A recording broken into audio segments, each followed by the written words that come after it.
The middle-aged candy store. The middle-aged candy store. Have a good time, try lemon and lime at the middle-aged candy store. The candy is sweet, it's true, though it may seem bitter to you. Wave back at the years, the trials and the tears, the cigarettes and beers, the faces you love, the things you're sorry for. Come in for a spell, there's caramel at the middle-aged candy store.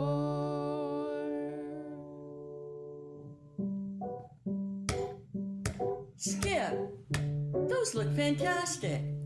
I knew it was a good idea to ask you to put up some new shelves. Why, thank you, ma'am. Yes, I always say there's nothing like good, solid wood. Something you can really put your hand on and say, yep, that's there. Not like this new-fangled metal junk. I wouldn't call these old metal shelves newfangled. They've been up since I opened in 1973. Yes, sirree. New-fangled junk. That's what I call it. Imagine thinking a shelf is old when it's only been up for 48 years. Why, in my day, Okay, Skip. Enough chitter-chatter. You put the jars back on the shelf while I take this out to the dumpster. And mind you dust the jars. And don't sneak any of those twigs in there like you did last time. I know you think they taste like licorice, but the customers complained. Yes, ma'am. They do so taste like licorice. Here we go. Well, I guess this is goodbye, shelves. Don't worry. I'm sure you'll get melted down and turned into something. Yar, pardon me, would you be happening to be throwing them shelves away? What? Who are you? I be interested in them shelves if ye no longer wants 'em. Well, no, I was just going to put them in the dumpster. Dumpster? Never! That metal's worth its weight in coal. Woman, don't you know that all throughout this city, desperate crews of scrap metal men trawl the streets for your metal trash? Scrap metal men? Aye! Have you never put an old stove out on the street to find it gone not 10 minutes later? To be melted down and sold for scrap value? That be the scrap metal men, and a rough lot of no-good lubbers they be to a man. Band of sexist pigs, if ye ask me. I see. And are you also a scrap metal man? Nar, I be much better than that. I be the scrap metal woman. Hark to me song, and I'll tell ye all about it. In my flatbed truck I ride, ear to the ground and eyes to the sky. Through city streets I seek and find that lovely metal booty yard. Where the heck is that music coming from? Your neighbors were throwing out their old piano. There be good metal in them wires.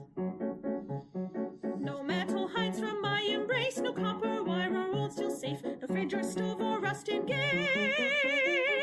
I'll grab that metal booty yard.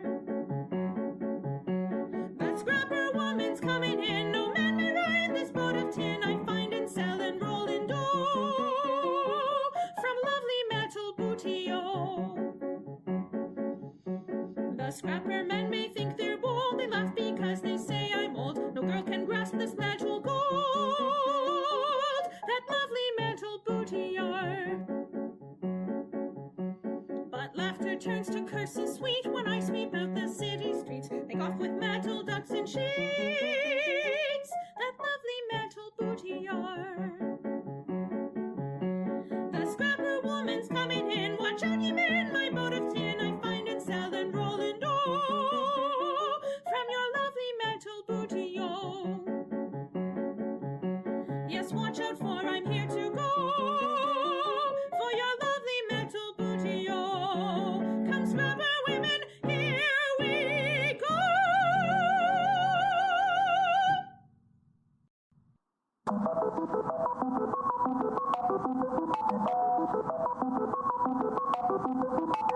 The Bunkford Report.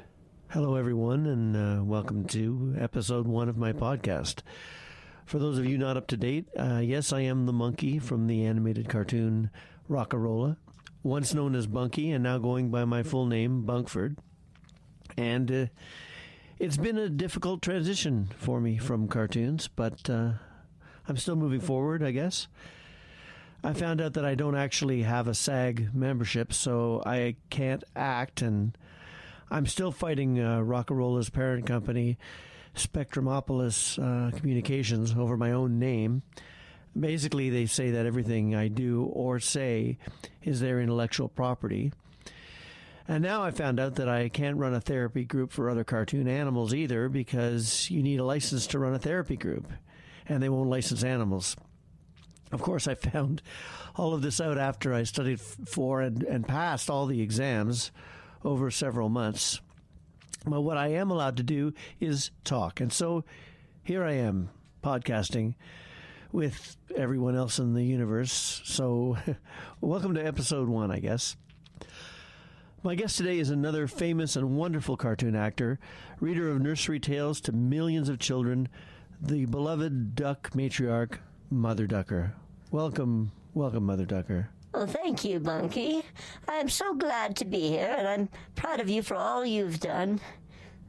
Thank you. That means a lot to me. You started we're just getting started here, just getting the word out about what cartoon animals have had to endure in this business. Oh, I know. A lot of people don't even know about this. They think that humans voice all the animal parts. No. All the animal parts in these cartoons, as though it would be worth it to train humans to learn the lines, to pay them to rehearse. Right.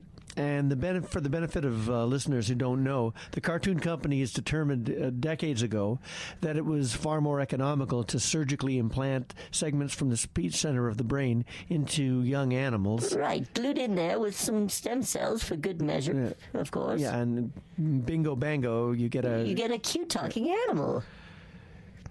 So you had the operation, and it was... Spectrumopolis paid for it, and, well, it was successful. I was cute, and they signed me as soon as I was reading stories to my animated likeness. And the show was an immediate hit. It was, with all demographics, not just kids, 17 seasons. A huge success, massive success, which led you to, I would say, branch out. Is that fair? Well, I wanted to grow artistically, so I switched agents. And, well, I tried to switch agents, but the company fought me, the studio. The humans pretend to be so nice, but they fought me. I mean, 17 That was 17 seasons. Years. Well, not 17 years. We taped the dialogue over a few weeks. My life expectancy is only 10 years, so... Oh, I'm sorry. I didn't... Well, anyway, my new agent was stringing me along, indulging me, and eventually he allowed me to tape a pilot for a new character I had developed with a writer friend. And that was Machine Gun Doris, the Duckosaurus. Now, fair to say that was... Well, it was a failure, Bunkford. You see, the character was developed for me to play with my angry side. Like you, I was angry at that point in my career. And Well, of course. I mean, humans...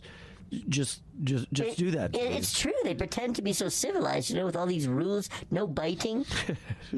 Yeah, right. I mean, we're animals. That's how we communicate. And you're in a meeting with me after 5 seasons and you tell me there's no residuals? You expect me to not bite you?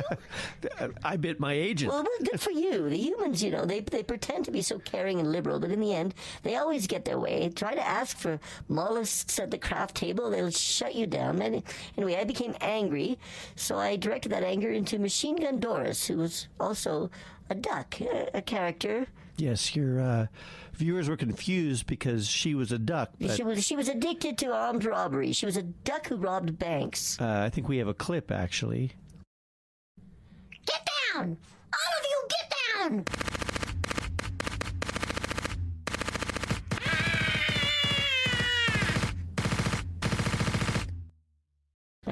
I didn't think you were going to play that.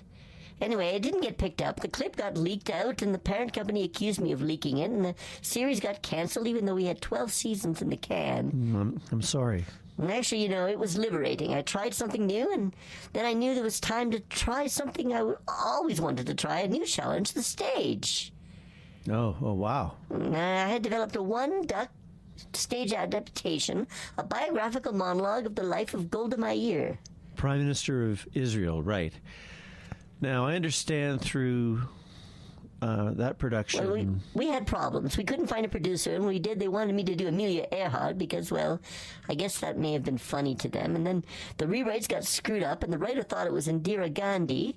It became sort of a... Prime Minister of India.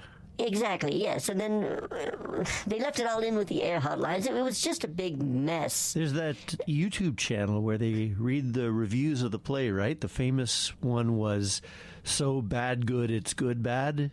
Well, it was a disaster. There wasn't enough time for me to properly rehearse. No.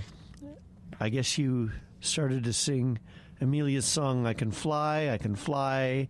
Right. I had my Indira Gandhi outfit on, and the stage said Golda above it. Now, this review says, even the abject racism here is way down the list of problems. Well, yes, it's true. Yeah. Okay, but you survived, and what are you working on these days? Well, I'm back where I started now, floating in whatever pond will have me and quacking for crackers, singing Itsy Bitsy Spider, promoting my book, and... Oh, yes. Cracker Quacking, the story of Mother Ducker. And so you're touring to promote it? Touring? Well, I'm flying from town to town on my own, just performing in parks, really, for crackers. Amazon won't carry the book. Folks, be sure to pick up Cracker Quacking on... well, are you selling it at shows? It's too heavy to fly with. Okay. Well, good luck all the same. Thank you. So the scrap metal men don't show you any respect, eh? Yar, it be because I'm a soprano. Can't hit the low notes in them shanties. Typical. Say, I be looking for an apprentice to help me out with the heavy lifting. You happen to know any likely young lasses in need of a new career? No, but I'll ask around. Yar, thank ye kindly. Goodbye. Well, I'll be. Hello, I'm Jean-Marc, Super Rock, DJ of the future.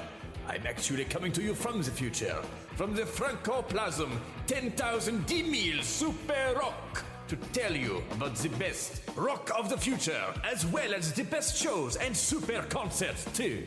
However, since I am traveling time, you will have to excuse me as I am broadcasting a show right now in the 1980s, Radio Pirate.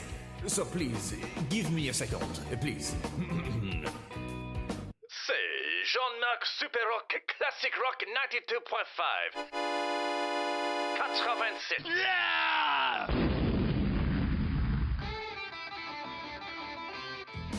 So, are you wanting to hear what the best cool rock is from my year? The year of the robot lizard? The year 10,000? Well, here it is. It's the hard rock. Yes, the kids even have the ability to explode themselves into trillions of cells and reconstitute themselves back together in seconds. Kaboom! Micro-nuclear. They do this for the intensity. And do the parents like it? No way! But they do it anyway! Super Rock 92 40. Now, what shows do they like in my year? Only the coolest ones! We have a show, is like Seinfeld, very sarcastic.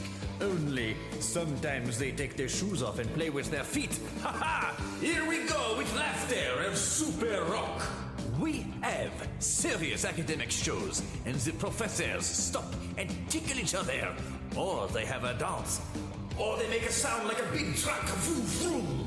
Lots of monkeys, and they even have the hard rock. 55 les super rock.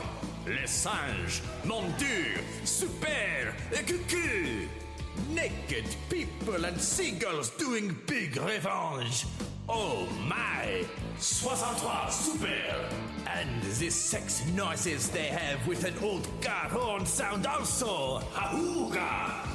Nothing works right, but it's all good for a laugh, c'est bon? 32 et mieux, Super Rock. See you next time.